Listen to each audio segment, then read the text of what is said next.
Coming up on this week's Secrets from a Coach. Have we and do we and are we celebrating our successes? Because that creates the motivation, the energy to keep going. It builds confidence. It gives you the resilience because you've reviewed where you've come from. We all know that if we haven't got clear boundaries, then that energy will just leak out everywhere. Whether it's people pleasing or overcommitting, I think boundaries are an act of self-respect.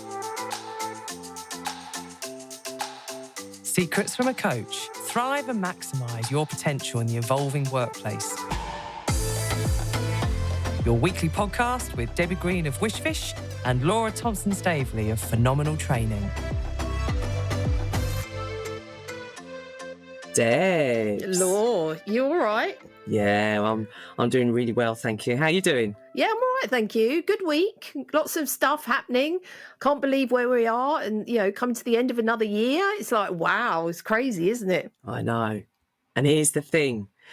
If it's not your first rodeo, how do you keep smiling and waving as the rigours of ongoing, continuing change carry on? I was chatting with someone yesterday in a lunch break through a workshop, and she said, right, I've got 5 years until I retire. Counting. Can you give me some tips for how I keep energised and hungry for change when this is probably about the 10th CEO that I've needed to build relationships with? And I think that is one of the premium skills during times of uncertainty and ongoing change, is when it's the first time you've been through organisational transformation. It is new and exciting. It still might be stressful, but there's like a novelty factor to it. If it is not your first rodeo and you've been through many of these things again, how do you bring that wisdom forward without it being something that's perceived as baggage? And so I'm so looking forward to the 4-part focus we're going to look at this month, Debs, which is our mini-series looking at energy, refuel and reset. No matter what your stage of career, no matter what your age, one of the things we probably can predict is your level of personal energy is probably one of the biggest indicators for how happy, healthy and thriving you are in your work life. Yeah. What are you picking up from your coaching perspective about how important it is to keep strong as the ongoing change, but without it coming at personal health sacrifice? Yeah. Oh, my God. Lord, there's so much at the moment. And I found some stats, actually, that were based on actually 2024, 2025 data. I'll find out who it came from and I'll make sure people can have a look for themselves. But there are, believe it or not, the reason we should think about how do we look after our energy and has to be one of our key priorities in order to help us be strong and continue to do what we do. 91% of UK adults report high or extreme pressure in the past year. 63% of employees are experiencing burnout-related symptoms, and that could be anything. 62% are worried about being overworked. And we hear that a lot, don't we, Laura, about I haven't got the time, there's just so much to do. And if one person's leaving, that means who's going to pick up their workload. So you're right, it's all of that. And actually, which I felt was interesting, 60% at the moment in the UK, believe their organisations prioritise profit over well-being. And certainly in some of the work that I've been doing one-on-one is there are a lot more people that are either off sick at the moment or are not working at their full capacity or are struggling with what's going on. And 21% of those have taken time away from work due to mental health issues driven by stress. So, it's not unusual or it's not personal that, burnout is around that title, burnout, but it is systemic to what's going on at the moment. And with constant change and everything that's going on, and as you said, how do we keep our energy up and be strong? I think it's a really important topic to explore how we can manage our energies well and how we can have some tools just to consider and put boundaries in place that can help us, because it's not going away. And I think those stats are like 91% of UK adults report high or extreme pressure in the past year. That's mind-blowing.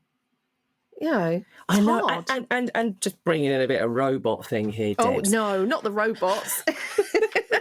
Wouldn't it just be a crying shame if during your work part of your life, work phase, what was stressing you out and making things difficult, bringing real world physiological health problems that hit you when you're in your retirement, all gets automated and done by bots now anyway? So wouldn't that just be such a shame if the stuff that impacted our mental and physical health, actually at some point that stress is going to be taken away and done by a non-human? I know that brings then other challenges and concerns, but I guess it's about looking at the bigger picture. And there was a comment I was co-delivering alongside someone last week, and he made a brilliant comment. We need to be working harder on ourselves than our job. Yeah. And I thought that was a really interesting perspective. Remember, definitely. You are the storyline from beginning to end of your career. Yes. Jobs will come and go. I know there can be highly uncomfortable times because most of us need to work because we need that financial security. But you're the beginning and end of that career story. And so I think it's always really inspiring to look at how do other professions look after themselves. And there's a tool that we're going to weave in through this. We are, because we're doing something slightly different, aren't we, Law? So just to sort of set up the 4 R's tool. So these are 4 phases that each begin with R, and I'll do the reveal when we get to each bit. But this apparently is how crisis management teams manage their energy. If you know that every time you get into your workplace, difficult, stressful things happen, and it never ends because people are always doing silly things or things that are terrible that need to be dealt with, then how do you keep your energy over the long run? So if you've got a non-project based role and every day it's just more stuff you need to deal with, actually there's a really interesting tool that just helps you put almost like artificial phases around it to enable you to keep strong for the long run. So I'll kind of introduce those bits when we get to each stage. But tell me, how are we going to run this session, Debs? Because we're not going to use the power of 3. We're not. No, I know this is going to feel twitchy. I love this. I'm going to do it around 5 key areas that we have to consider. I know 5, not 3, Law. Right, how are you going to cope? I've got you. I'm walking alongside you as we do this. Okay. Thank you, compassionate coach. Yes.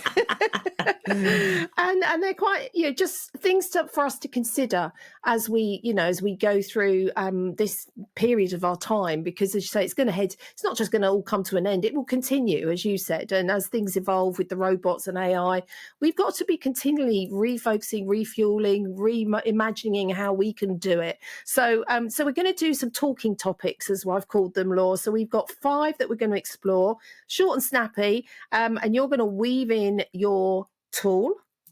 And then also you're going to give us your thoughts about what are some of the things that you've experienced that have enabled you to do that. Fab. And as you listen along, if you like it, connect with us, like it, because it makes it easier for our content to then be found by others. Because if there's one thing a lot of people are needing at the moment, and the stats say it as well, is practical tips that enable us to thrive and actually enjoy some of this ongoing transformation that we're seeing in our ever-evolving world of work at the moment. Yeah.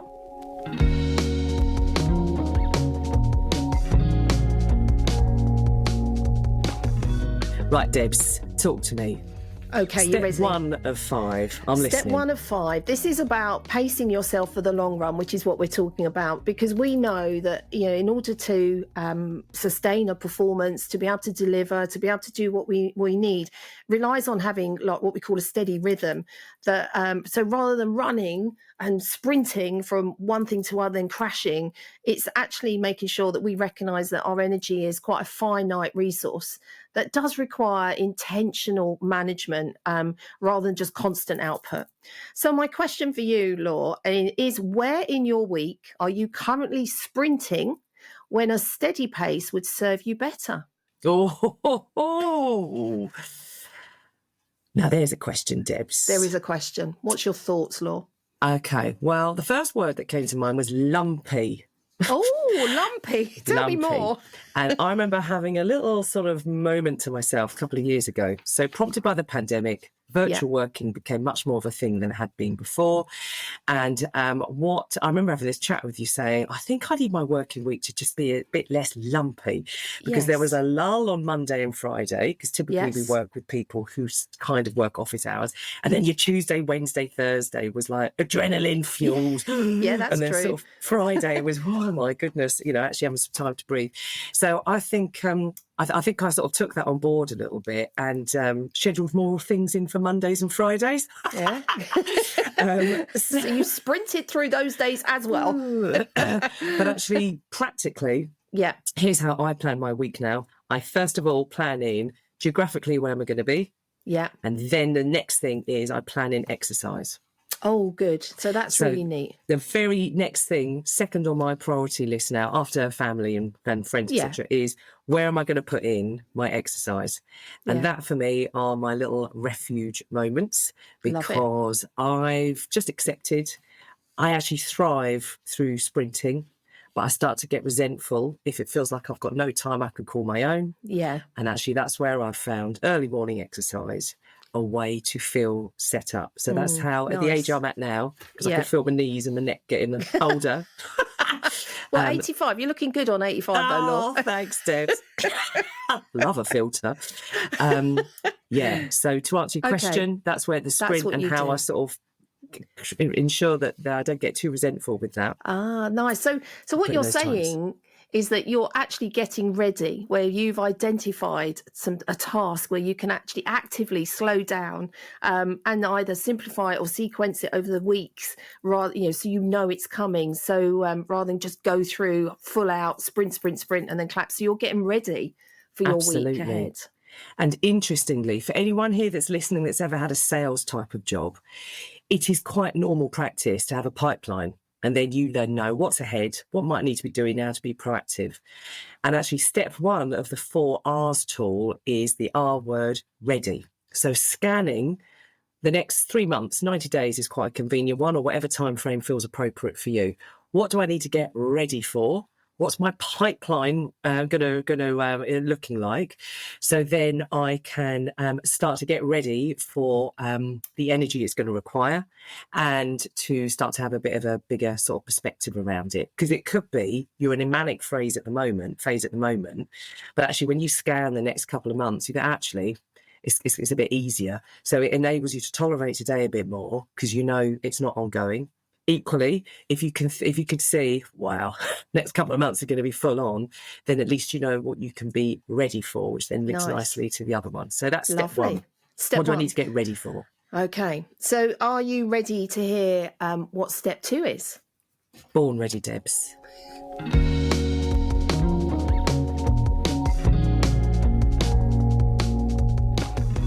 So, Law, step 2 is something I really enjoy, because it's about respecting the energy curve. Because we all have natural peaks and dips. Is it you're either the lark or the owl or the one in the middle? I don't know what they call that one anymore. But being able to understand what your rhythms are and working them productively, like you said, going to exercise in the morning, that's a rhythm that you've created for yourself, absolutely increases your productivity, helps in your general well-being and clarity of thought, because we need to have that space and that respect our energy curve. So, Laura, my question for you is this one. What are your natural high energy windows, and how could you protect them for your most important work? Ooh. Whether I was born this way or made this way, I've been up on my feet this way. Or walk this way. I've been an up on my feet trainer for 25 years now. And it has just been ingrained into me now. Tuesday, Wednesday, Thursday are the days where people tend to want training.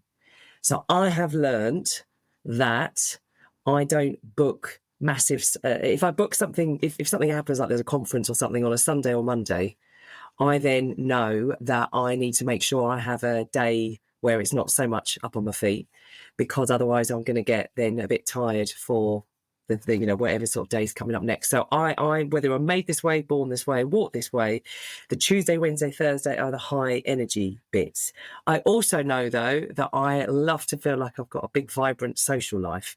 So I also plan my week to ensure that I'm not so tired on a Friday and Saturday night that I then I don't want to be slumped in front of the sofa falling asleep because on a Friday night, because I'm so wrung out from Tuesday, Wednesday, Thursday. So I think that's the other benefit of a Friday, is just a bit of a reset week. However, I like that.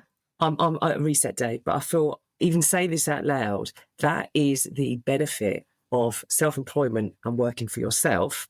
However many clients you've got is however many bosses you've got. So there's always someone that needs a response. There's always an inbox and an email.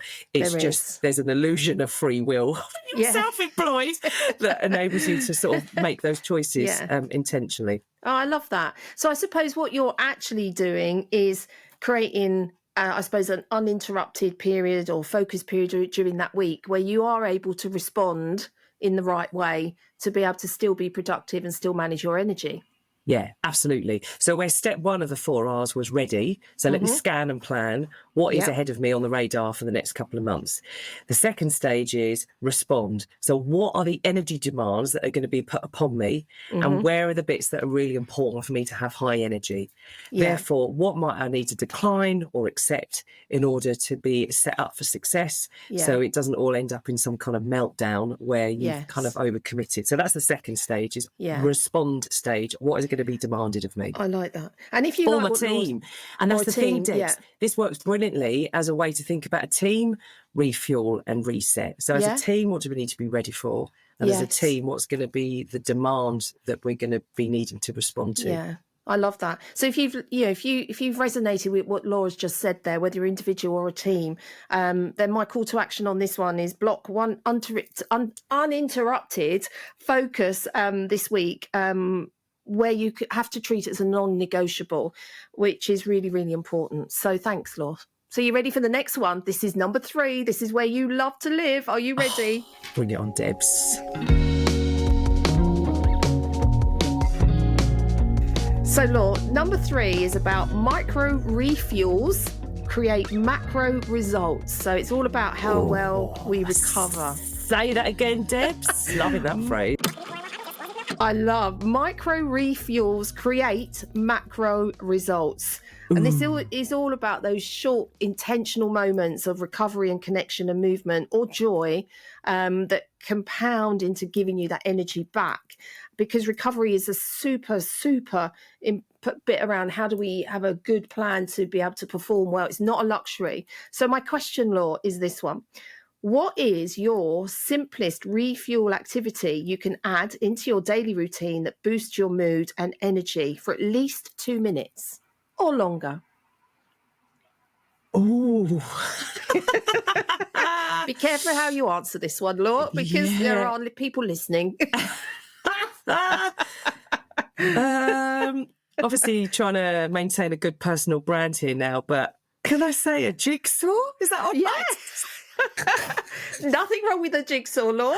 Oh, I don't know what's happened Recovery to me, time.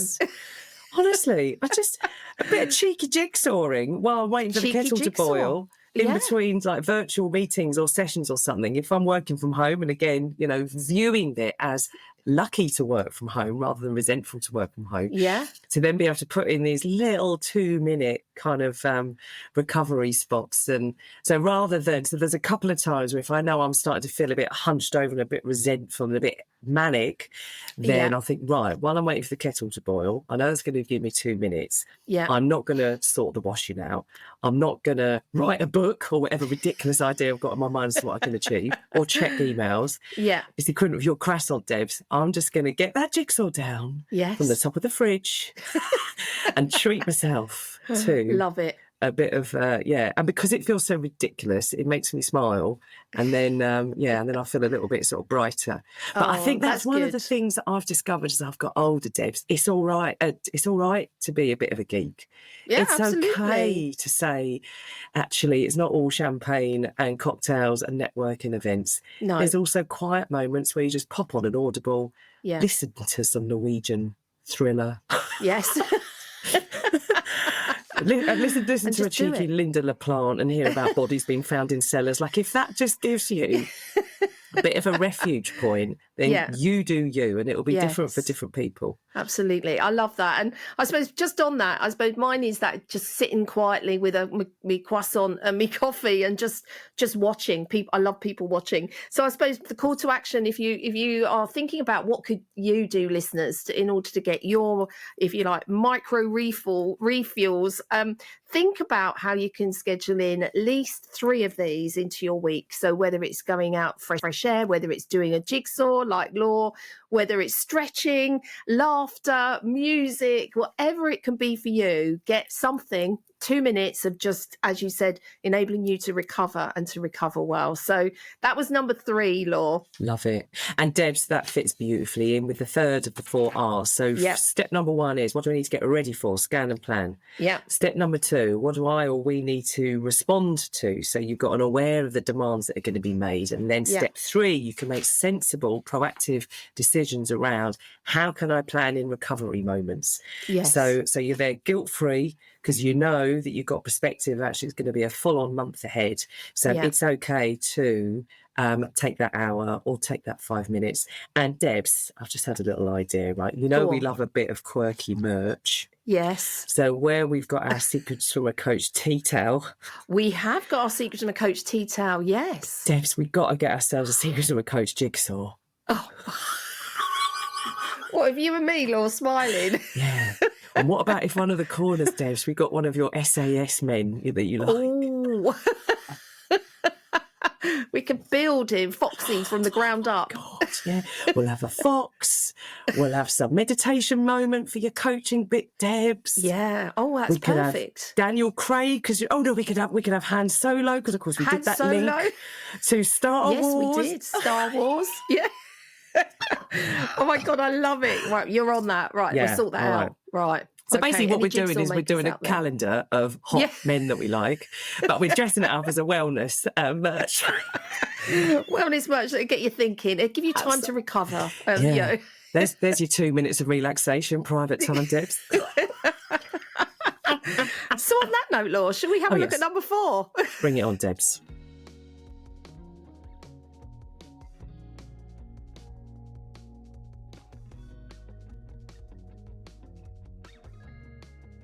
So number 4 is the most the one important one, is boundaries protect your best self. So we all know that if we haven't got clear boundaries, then that energy will just leak out everywhere. Whether it's people pleasing or overcommitting, I think boundaries are an act of self-respect, actually. And I was talking to somebody yesterday who has put some super, super clear boundaries in, and the difference it's made to her life is, oh my God, immeasurable. So the fact that we can create, putting great boundaries in is really important. So, Law, my question to you on this one is, where are you currently saying yes when your energy and your values suggest a respectful no? Oh, I know. Because we say yes, don't we, all the time? Oh, yeah. All right, here's one of the things I find a challenge is, because I like to create an environment where people feel comfortable and relaxed and safe with me. Yes. What that can sometimes mean is, if you've got an hour set aside for a Teams catch-up or a Zoom call, they start to reveal some real hot and heavy stuff about 45 minutes in. Yes, they do. So you've talked business, you've had a bit of chat, you've said, oh, how's it all going at the moment? And then these things. And then in your mind, you're looking at the clock going, oh my God, right, actually, this is some quite big conversation that just launched here. And we've got 9 minutes until the advertisement ends of this call. So I sometimes find that a bit of a challenge, which is how to put the curtain on a pre-designated bit of conversation time. Because actually there's your heart saying, there's someone here that, has just disclosed, not massive info, but, they've just got into Just chat enough. mode. Yeah. They obviously haven't got a meeting that's booked after, whereas I might have. Yeah. So those are some of the moments where I do find it quite a challenge, actually, is how do you then still honour the integrity and the kindness and the care that is hugely important to me, Yes. and yet still somehow put enough time boundaries so you're not letting down the next person. Yeah. And I don't quite know. I mean, I guess simply it's putting in 15-minute buffers in between each call. Yeah. But you then could do that. limits the amount of potential sort of time. So that is when I was just reacting first of all to your question. That was the first thing that came to my mind. Yeah, that's a really interesting one, because it is about being able to restore your boundary and making sure you're keeping your energy well and that you're being your best self. And I think that call to action would be around, I can't do that until next week. Here's what I can offer. If it's okay for today, could we focus in on this? Whatever that boundary could be in that moment could really help you just restore that harmony back into your energy, and because you're protecting yourself well rather than go from there. So because I know that's your fourth one, isn't it, of our RARs? Yeah. And actually just linking on to that, that's the benefit of step one, ready, because you could do it on a day-by-day basis. Let me scan and plan the day ahead, respond, what's going to be demanded of me. And if you then see, my 2 o'clock, I know they've got some stuff going on at the moment. Yeah. You can then put the third R in, which is your recovery, which is actually, let me already pre-adjust that thing that's afterwards, or send a message saying, I've got a hard end, at 3 o'clock or whatever. Conscious that we might have a conversation that goes on a bit, we can always at least start the conversation. And find some time. And then the fourth one then is restore. So the fourth R of the 4 Rs, which is apparently a tool that many crisis management teams around the world use. If you've got the type of job that every time you put a uniform on and go out on shift, you're just dealing with stuff and it's never ending, then how can we apply that same protective set of phases to almost create artificial phases so it doesn't feel like it's grueling, never ending, and potentially burn out the energy? And the fourth stage then is, what do I want to get out of this next 3 months? So what do I want to get individually so I can feel restored at the end of the 3 months? It might be full on, but this is how I'm going to balance that give and the get. It works really well from a team perspective if you've got a team that are just flagging a bit. And then it's, as well as what's been demanded of us from the organisation, what do we want to achieve as a team? And it just means there's that balance, that reciprocity of we're going to give out this energy, but also this is what we're going to get. And it could be self-development, it could be the buzz of helping others, it could be the camaraderie and the fun of working together as a team, it could be the dopamine hit from being able to tick stuff off and feel satisfied. So whatever is your particular kind of thing that gives you the sizzle. But that fourth stage, restore, what are we going to get? What am I going to get?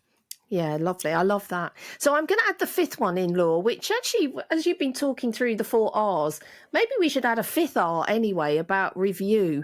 So shall we have a listen as to what the fifth one is? Bring it on.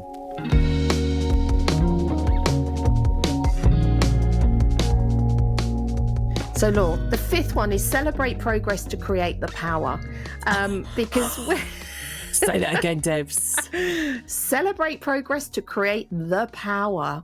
Get it in there, that because is that we know corner piece right there, Debs. that's there. So if we were to let's review, have we and do we and are we celebrating our successes? Because that creates the motivation, the energy to keep going. It builds confidence. It gives you the resilience because you've reviewed where you've come from, and you're giving that acknowledgement, recognition for what you're doing. So, and I think when you celebrate anything, even the smallest thing, it can really help with that positive emotion and recharge the energy for the next challenge coming along. So my question to you, Law, is tell me, what have you achieved or navigated well this month that deserves acknowledgement before you rush on to the next thing? Give me one thing. I mean, it's a challenge to think for myself, Debs, the amount of chat GPTing I've been doing. So just bear with me, caller. Your Arthur's working overtime. Oh, my word. Well, I mean, actually, that is something to celebrate. I have put myself on a mission to ask as many people as possible, how do you use AI? What are you doing? And it is quite, and I'm just viewing it as a bit of a game. So rather than getting too caught up with, oh, it's going to go for this job and go for that job, I'm looking, all right, well, sort of saddle up Buttercup because it's here. Like, how are other people kind of using it? So I think to celebrate, I've had... I do actually think I've balanced it quite well this month, and I do it with colours. I mean, I'm such an old school geek, Debs. Your highlighter, I have my 21 pack at a time each week. I've got my highlighter. Pink is family, yellow is fun, green is business development, blue is wellness, and orange is my money colour. So that's where I'm doing business, and it's been quite a nice little rainbow this month. So so I'm pleased with that balancing, and that has required a couple of assertive yeses or nos and a bit less alcohol than the month before. That's the main thing. I love that. So I just think that's because even though you've said it, they're actually like those little small wins, aren't they? And it's making sure, I suppose that would be my call to action around this last one is, write down those 3 wins. It's what am I grateful for? What have I achieved today? Write them down, however small. And I think they're big and then sharing them like you've shared with us and are people listening in or watching in, who will go, yeah, keep going. That cheer you on, because then you'll know you're doing it well and your energy will feel better, because it does, if you get it right, it supports all of you, as we say, from the 4 cornerstones of being a human, your mental, physical, emotional and spiritual well-being. So it just enables you to feel stronger, like you were saying right at the beginning. It helps build relationships well. It gives you the capacity to thrive rather than just cope with what's going on around you. But I think it enables you to have strength and optimism and a great presence for the next thing you're walking into. So that was my my call to action is celebrate those wins. Really super important. So we've done 5, Law. How do you feel now? That's all right. Back on safe ground now with the to the summary. But what I've really enjoyed about just sort of preparing for this and thinking about that 4 R's is you don't have to pretend everything is great when it's not. It is okay to think, my God, this is a full-on kind of month. But it's been able to recognise then those months which are less full-on. So on a bigger perspective, year on year, it's feeling a bit more kind of smooth than maybe each rough month if you're going through a bit of time. And I guess our intention behind this first in our 4-part focus, looking at reset and refueling in terms of that energy, refuel and reset. So this one was around how do I keep strong for the long run? And I'm really looking forward to taking this equivalent big picture, small practical takeaways for our next one, Debs, which is what happens if the tank starts to feel empty? And I'm thinking, do you know what? I don't know if I can even put a smile on my face for this because I'm so done in terms of my level of motivation. And we'll have a look at some practical ways. So we're not masking, but it is where we are asking of ourselves how we're going to kind of thrive through it, because you're the storyline that is from beginning to end of a career. And to channel our workmate, Matt, who works with one of our clients, is you've got to work harder on yourself than your job, because jobs will come and go, even though it's a huge part of our identity, but you're the one that is the common theme for the long run. So you must look after your energy, right? Because you don't want to be one of those 91% of adults reporting high extreme or pressure in the year to come. So important. Let's take that stat down for next year. Yes, please. Yes, please. Oh, it's been so cool. I loved it. And thank you for going with me, Law, on the 5 points, not 3. So, and sharing your practical tips as well, and how you do it, because I think it's really invaluable to hear it from a human that we all have this experience and we all have our ways of navigating it. So fingers crossed, hopefully somebody's picked up something that you do that they might go, I'm going to find out how she does that, and I'm going to drop her an email and get some more info from her. So reach out to Law if you want some more. Yeah. Oh, we could co-work on a jigsaw together. That would be and- magic. And that, I think, would be my share the secret from this, Debs, Yes. which is we all do it in a slightly different way, which is why we're not AI, we're not robots. You do you. And whatever way gives you a bit of a lift and gives you a bit of a buzz, then put that in, because work isn't supposed to be 24/7, 365 days a year. No one is able to do that. But if it is No. all starting to feel a bit grueling, then look for the little moments for that spark. So if you had a friend who is just looking a little bit knackered and it's not a one-off, it's becoming quite regular, get them to listen to this. It's absolutely okay to put yourself first, because your duty of care starts with you, because you're a people as well. So Love that. yeah, looking forward to our conversation next week, Debs. Yes. Well, have a good energy-fueled week. And see you next week. Yeah, thanks for those questions. They were brilliant, Debs. Thank That's you. quite all right, Laura. Anytime. Love you. Love you. Bye. We hope you've enjoyed this podcast. We'd love to hear from you. Email us at contact@secretsfromacoach.com or follow us on Insta or Facebook. If you're a Spotify listener, give us a rating, as it's easier for people to find us. And if you want to know more, visit our website, www.secretsfromacoach.com, and sign up for our newsletter, here to cheer you on and help you thrive in the ever-changing world of work.